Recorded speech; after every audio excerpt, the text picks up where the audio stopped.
Fala aí, fãzinhos ligados aqui no canal da Cultura da Ação. Quem fala é o Alan e hoje vamos falar de Medo Profundo, o segundo ataque.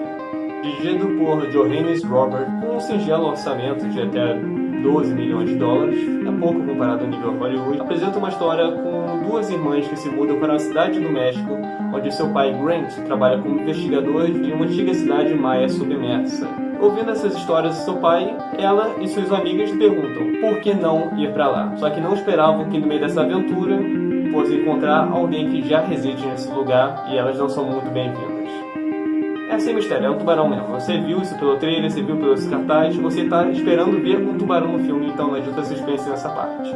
Antes de falar sobre o segundo filme, vamos dar uma leve pincelada sobre o que foi o primeiro filme e o que motivou fazer esse segundo filme. O primeiro filme teve um pequeno orçamento de um pouco mais de 5 milhões de dólares e faturou nada mais e nada menos que 62,6 milhões de dólares. Então é mais do que previsto que ia ter uma continuação a respeito desse filme. E o motivo que esse filme fez tanto sucesso na época é porque justamente quando falamos do assunto de tubarão, pensamos o quê? Pensamos de um filme quase que slasher, de um tubarão homicida, aquele inimigo implacável que segue todo mundo e sai matando o filme inteiro. E Medo Profundo, o primeiro filme, fez completamente na contramão de... Ele fez um filme bem intimista sobre duas mulheres que estavam presas numa situação e estavam a 47 pés abaixo do nível do mar, presas no habitat onde tem tubarão. Então dessa vez, ao invés de ser as pessoas, ser o tubarão que vai invadir o habitat das pessoas, é justamente o contrário, são essas duas que se encontram dentro do habitat dos tubarões. Então até pelo próprio ataque, a própria perigosidade do filme já é justificada pelo próprio enredo. Por isso que esse filme se destacou tanto, por trazer um enredo simples, uma situação simples, mas que eu não lembro que já tenha sido abordada com tanta maestria em algum filme desse tipo.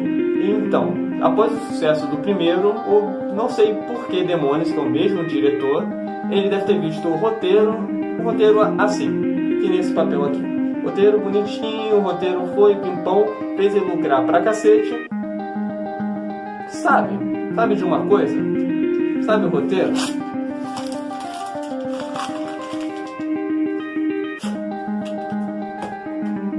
O cara simplesmente cagou em cima do roteiro. Ele pegou todas as ideias que foram boas no primeiro filme e reaproveitou, se não é pra dizer nada no segundo filme. É completamente o oposto. Só que vamos começar por partes sobre o segundo filme. No segundo filme já começa com o desenvolvimento familiar das duas irmãs, a Mia e a Sasha, tendo problemas de relacionamento justamente por não serem irmãs de sangue, tendo uma situação ali que tem que conviver com a madrasta, tem que conviver uma com a outra e nunca foram muito próximas. E esse desenvolvimento foi até bacana no começo, porque um dos pontos fracos que eu encontrei no primeiro filme é justamente no desenvolvimento dos personagens. E dessa vez eles estavam aplicando bem, num ritmo bem bacana, com o desenvolvimento do começo do filme. E foi seguindo, até que enfim foi a situação onde eles ficarem presas, que nem semelhante ao primeiro filme, mas dessa vez, ao invés de uma gaiola, é numa caverna. E novamente, isso é um trailer, então isso não é spoiler. A questão é que a partir do momento que eles entram na caverna, na minha opinião, o filme começa aqui, com o desenvolvimento dos personagens. Ele vai começando a fazer isso aqui, ó. E vai chegar num ponto que só a parte mais baixa não vai bastar, que vai descer mais ainda. Vamos começar pelos acertos do filme, antes de começar a julgar ele. Eu falei sobre o desenvolvimento dos personagens, que foi um ponto forte desse início do filme, comparado ao primeiro, que eu achei o desenvolvimento até bem fraco, e também tem que ressaltar a ambientação quanto ao primeiro filme. A ambientação continua linda, continua com cores bem vibrantes para poder mesclar justamente com o fato de estarem abaixo do mar, ser algo muito fechado, algo muito denso, com algo muito vibrante em cima. Isso é bem legal visualmente, dá uma dinâmica bem bacana e que isso também afeta necessariamente o ritmo do filme. E realmente nessa transição, o ritmo do filme é muito gostoso de ver, você não sente o tempo passando e justamente porque é um momento que não tem suspense nenhum, é só o desenvolvimento. Então o que muito filme acaba pecando, nesse acerta muito bem de conduzir a trama com o desenvolvimento dos personagens, com toda essa ambientação e fazer um ritmo legal até levar para a situação X, que é a situação que elas ficam presas.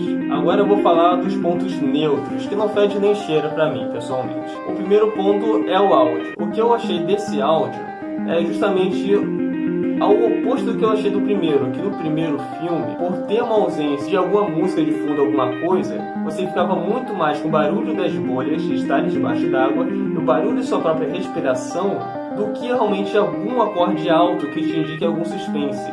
Isso fazia um terror psicológico muito genuíno dentro de você, e você de fato ficava vidrado na tela, você chegava a momentos que começava a prestar atenção até na sua própria respiração, de tão sufocado que você ficava. Isso fazia um bem muito grande para o filme e trazia uma dinâmica muito legal para o suspense psicológico que ele era. Já nesse segundo filme, justamente por ter um orçamento muito maior, como o dobro, eles começaram a investir em mais músicas badaladas, mais acordes, mais trilha sonora. E que eu achei que pecou mais nesse ponto, onde o primeiro filme acertou pela sua simplicidade, agora com mais recursos acabou pecando por isso, que começou a tirar o destaque da respiração, a tirar o destaque do som do ambiente. E isso, na minha opinião, só prejudicou o filme. E outro ponto neutro, e isso é bem pessoal, porque, por sinal, é o excesso de jumpscare. Jumpscare, no caso, seria o momento que vai, do nada, parar a trilha sonora, começar a ficar aquele vácuo, e do nada chega algo na tela e pá! Te assusta. É um jumpscare. No primeiro filme, isso basicamente não existia. Eu não lembro de uma cena que teve isso. E já nesse segundo filme, teve demasiadamente muito jumpscare. A primeira cena, antes de ter um perigo real, já teve jumpscare. E daquele momento em diante eu já sabia. Vai ter jumpscare até dizer chega. E eu, pessoalmente, não sou um fã não sou fã de jumpscare, pessoalmente, porque eu acho muito preguiçoso. Ao invés de você criar uma atmosfera que conduza a pessoa para um medo, para o suspense, você simplesmente chega e dá um acorde alto e a pessoa pula da cadeira. Isso não faz a pessoa ficar assustada. Só, literalmente, só deu uma reação na pessoa. Você não fez ela ficar com medo. Você só deu uma reação, assustou assim por alto a pessoa e a pessoa vai esquecer. E o jumpscare é tão constante nesse filme. Assim, eles tentam fazer ficar pontual, mas vem com uma frequência tão grande que chegou um momento que a partir do terceiro jumpscare eu já não estava mais me assustando com o jumpscare, que eu estava prevendo quando ele ia acontecer. E agora vamos falar finalmente dos contras. Primeiro, eu não sou um hater do filme, eu não odeio ele. Na verdade, eu gostei muito do primeiro filme e eu tenho quase certeza absoluta que só tem enxurrada de contras porque eu gostei muito do primeiro filme. E como esse é completamente o oposto do primeiro, é normal que minha reação seja meio adversa a isso. Porque simplesmente tudo que eu vi no primeiro filme não tem nesse novo. E vou tentar no máximo analisar essas situações, olhar crítico como se não houvesse o primeiro filme. Como primeiro ponto, o excesso de expositividade. Finalmente. Então, esse filme cansa mesmo, cansa de verdade, desde o começo do filme, de usar aquele famoso personagem orelha que vão falando tudo pra ele e ele vai só servindo pra mastigar a história pra você. Ele tá lá só pra poder representar você e vai jogando toda a história em cima dele, ao invés de mostrar, vai falando tudo. Isso no começo do filme não incomoda tanto, porque até então se mudaram recentemente para a cidade, então precisavam conhecer um pouco mais do trabalho do pai quando ele falou sobre a cidade submersa. Mas ao longo do filme, qualquer situação eles vão começar a explicar verbalmente para você, mesmo que não faça o menor sentido. Eles explicam verbalmente, antes de entrar na água, durante o mergulho, debaixo da caverna, o tubarão acabou de passar lá. Eles vão explicar, detalhe por detalhe, com o tubarão lá ainda. Então não faz o menor sentido essa quantidade excessiva de positividade. Vamos lá para o segundo ponto negativo, que é simplesmente a atuação. No primeiro filme, a atuação não fede nem cheira, é uma atuação bacana, entregam o que realmente prometiam, mas já nesse, as atrizes, assim, eu não conheço o trabalho delas em outros filmes, mas desse realmente não ficou muito legal, por vários motivos. O primeiro, que não demonstram aquela nuance de faceta, simplesmente é um exagero muito grande de cada expressão. Ou elas estão muito felizes, ou com muito medo, ou muito assustadas, ou estão muito tranquilas. Ela não consegue trazer uma nuance, ela não consegue trazer uma escala. Ela não vai se conduzindo para as emoções. Ela simplesmente retrata aquela emoção no extremo e assim vai de extremo em extremo. Isso chega num ponto absurdo que ela liga justamente com outro ponto negativo, que elas esquecem muito fácil de algum acontecimento traumático. Vamos supor, não vou dar spoiler aqui sobre isso, mas vamos supor, alguém morre, pronto, acabou de morrer na frente dela. Ela simplesmente daqui a um segundo vai esquecer, vai passar por lá de alegria, vai conversar com todo mundo sobre alguma outra coisa aleatória. E cadê sobre aquele evento traumático? Cadê sobre aquela morte na frente dela? Sobre o tubarão gigantesco que matou alguém na frente dela? Cadê a reação dessa pessoa? Simplesmente não tem. Parece que apaga a memória, parece que esquece simplesmente, parece que nunca aconteceu. Isso vai acontecer repetidas vezes. Então assim, não importa a sua suspensão da descrença, vai chegar um momento que você simplesmente não vai conseguir ignorar esse fato, que incomoda de verdade. Vamos já para o penúltimo ponto negativo, que são as conveniências dramáticas. Aquela famosa conveniência assim, o inimigo é implacável até ele simplesmente não querer ser mais. Isso acontece muito. O tubarão é completamente implacável nesse filme, ele mata qualquer uma hora que ele quiser, mas só não mata as principais porque ele não quer, simplesmente, porque outros personagens fazem muito menos barulho, muito menos situação de risco que eles correm, o tubarão chega lá e mata eles na hora.